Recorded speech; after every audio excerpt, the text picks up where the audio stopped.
Welcome back to the deep dive. Today, our source material is really pulling back the curtain on a life that's just defined by these fascinating high-contrast commitments. Yeah, you've got this brutal physical endurance on one hand, and then you layer it with this intense, almost academic, intellectual discipline on the other. Exactly. We're analyzing the playbook of someone who has managed to master two of the most volatile industries on the planet. Mhm. We're talking pro wrestling and Hollywood. And these sources, they really give us a deep look into the mindset. So let's us ask this really powerful core question. Which is? When you are operating at the absolute peak of a high-stakes public life, Mhm. how do you maintain not just physical strength, but also, emotional balance? And what kind of wisdom gets forged when a massive public failure actually happens? Let's unpack that. I think we have to start with a commitment that just required staggering discipline. I'm talking about the decade-long dedication to studying Mandarin. Mm, The sources say he studied the language for about 10 years. I mean, that is a substantial piece of someone's life. it really is. Yeah. And what's remarkable is the honesty about the outcome. He's very open about it. Despite a decade of effort, he even dreamed in the language at one point. Wow. Yeah, which suggests, deep cognitive absorption.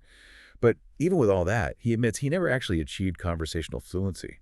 He just described it as a truly monumental hill to climb. So why? Why spend 10 years on something so grueling if it's not for, like, school or some deep personal passion? It was a business calculation, Yeah. purely, and it was tied directly to wrestling. Right. The ultimate goal was to break down these international barriers and open up that massive market in China to the WWE product, which Yeah. back then had basically no understanding of American pro wrestling. I remember that time frame. It was around, 2011, 2012. The WWE was offering this free second language program. Uh-huh. And he, as one of the top guys, just decides to lead by example and signs right up for Mandarin. It speaks volumes about his commitment to the brand, not just his own career. Precisely.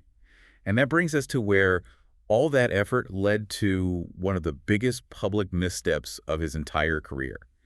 And it perfectly illustrates the difference between, knowing the words and having true cultural fluency. That distinction is so key. So he's on a global press tour for a new movie, and he makes the call to do about 70% of his media interviews in Mandarin. Yeah, but he wasn't really ad-libbing. I mean, he was reading from a teleprompter. Okay. He was using pinyin, Mm-hmm. which is basically the system of writing Mandarin sounds with the English alphabet. Yeah. So he was relying entirely on the script they gave him. And it was that script that contained the geopolitical landmine. It did. The copy referred to Taiwan as a country, specifically the first country to see this movie. Oh. Yeah. And for anyone listening who might not be, deep in the weeds on cross-strait relations, that is a fatal error. The official position of the People's Republic of China is the One China policy. Which sees Taiwan as a part of China. Exactly. So classifying Taiwan as a separate country, especially in a huge public promotion, is seen as a direct challenge to Beijing's sovereignty. The fallout from that must have been immediate and immense. Oh, it was. A public apology was absolutely required, which is tough enough, but it put him in this impossible catch-22. Right, because he has to apologize to the Chinese audience. Which then enrages a lot of people stateside who see it as, bowing down or self-censoring for money. He was just caught in this zero-sum game of modern PR. Nobody was happy. And the seriousness wasn't just like angry comments online. This had real career-level consequences. It was so deeply concerning that he actually offered to resign from his role in the first season of Peacemaker. No way. Yes. That shows you the level of radical accountability he felt was necessary. He realized the error was fundamental. Just being able to read the words didn't give him the depth of field, as he put it, to navigate those incredibly sensitive cultural nuances. So the decade-long lesson, at the end of the day, was that the language is actually the easy part. The culture is the high-stakes game. And the wisdom he gained, and this is so important for anyone operating globally, is to recognize the limits of your own knowledge. He now avoids speaking other languages in promotional settings. It's a direct strategic choice born from that massive failure. That ability to take a public, painful lesson and turn it into professional strategy, that's the mark of real resilience. Let's pivot now to the career grind that built that platform in the first place. Okay? When he started in WWE, his goal wasn't even to be the champion. It was just to wrestle. That humility, that focus on the effort itself rather than the trophy, it's so crucial to understanding his longevity. He just knew that if he kept showing up, opportunity would come. And that effort almost got him shown the door. He was nearly fired early on because his first character just wasn't connecting at all. And that near failure forced the pivot that created the entire legend. A happy A accident. total happy accident. The story is they're on an overseas bus tour, just killing time, and he starts freestyling, runs with the other wrestlers. And Stephanie McMahon overhears him. She overhears him and asks if he'd try that on TV. I mean, to go from generic wrestler to right hip-hop guy must have felt like a huge risk. A huge, potentially embarrassing risk. His thinking was so pragmatic, though. The choice was either lose his job or go all in on a gimmick that might make him look like a complete buffoon. He chose the risk. He bet on himself. He did. That willingness to embrace discomfort just to stay in the game. It's a key part of that startup pounder mentality we see over and over again. Speaking of that mentality, let's talk about the workload.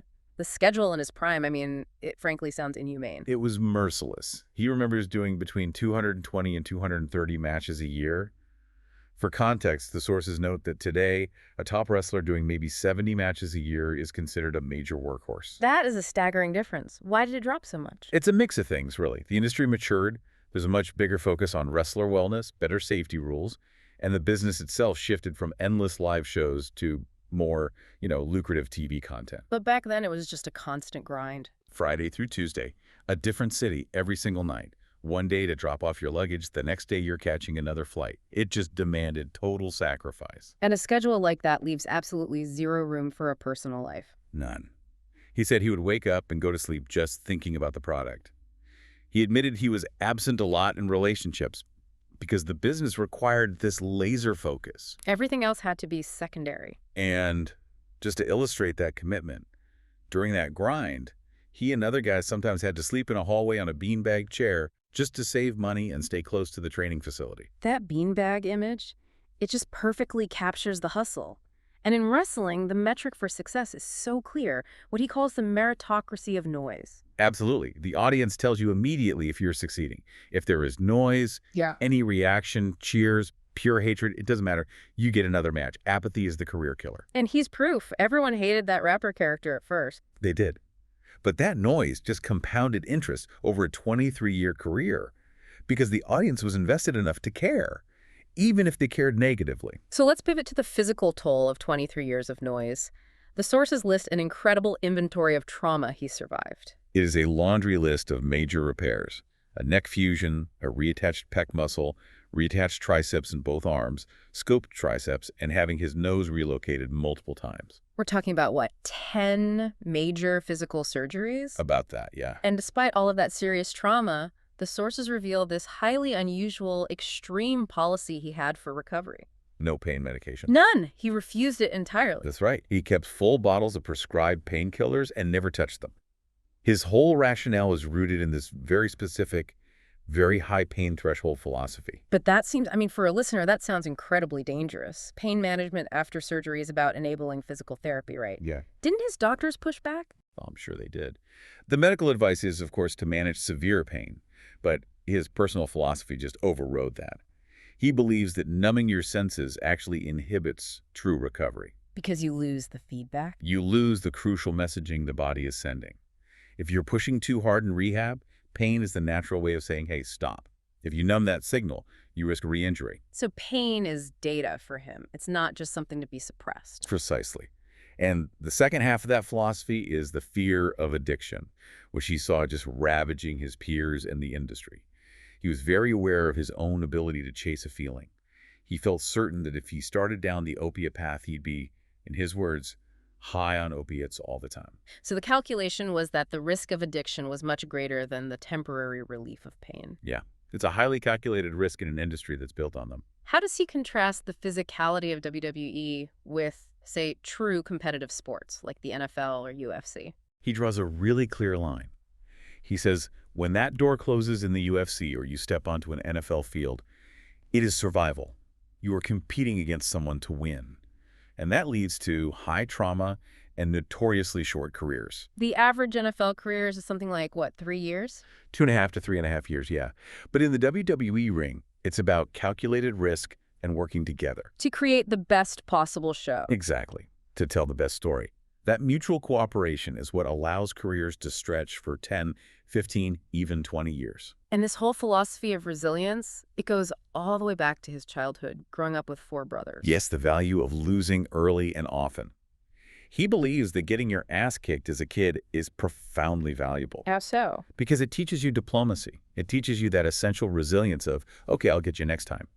And it prevents you from getting, mouthy and ignorant of consequences later in life when the stakes are much higher. All right, let's transition to that successful second career pivot. We know his first shot at movies didn't work out. Right. He admitted he was doing shitty movies and got run out of the movie business because his head wasn't in it. He was still thinking about wrestling. His mind was just elsewhere. Completely. Should I have feuded with this person? Should I have been at that live event? So what changed for the second attempt? How did that one work? Patience and humility. He gives all the credit to Judd Apatow and Amy Schumer for giving him this small, unexpected chance in the movie Trainwreck. And he accepted the slow process of that industry. He did. He didn't demand to be the star. He just focused on being professional, being coachable, being reliable, and just being interested in the process. He wasn't thinking about the championship belt anymore. He was thinking about being useful. That word useful, it really seems to be the linchpin of his whole philosophy. It is. His core goal isn't defined by money or fame, but by living a life that is useful.